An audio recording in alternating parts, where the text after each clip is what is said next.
When you're dealing with nanotechnology, a lot of really strange things all of a sudden seem possible or even natural. For the time being, we're trying to avoid calling it invisibility. In the future, I think we can envision a type of product that you could legitimately call invisibility, but I think you're going to see that there are certain distortions in the light that make it roughly visible, so we're calling it cloaking right now. Visible light, the wavelength of visible light is on the order of nanometers.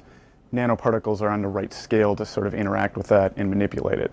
In principle, it's actually possible to get an object that will guide light around itself. The sphere is this sort of easiest shape to do. Right now we can only cloak convex shapes, and that has to do with the sharp angles. So things like spheres and even cylinders, for the most part, we can do a pretty good job with. Squares, we can do it halfway decent job with, and then when we get to things like triangles where they have the more acute angles, that's where it sort of bends the light in a problematic way.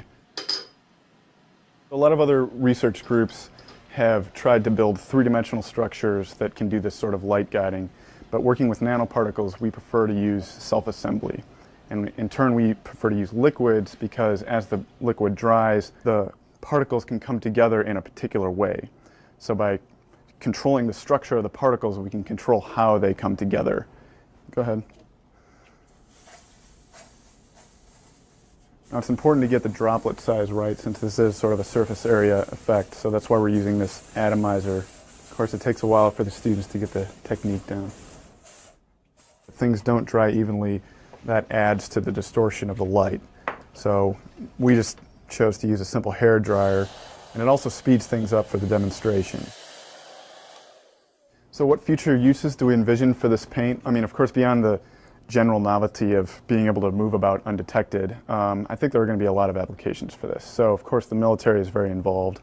Invisible buildings and invisible vehicles. We provide new ideas, and it's society that decides, how new technologies will be used. Because, of course, we envision this being used on the skin. We want everything to be safe. If this stuff gets onto the wrong hands, reverse engineered by people who wish to do harm. I mean, it sounds like a movie or something, but that's the kind of thing I think that keeps me up at night a little bit.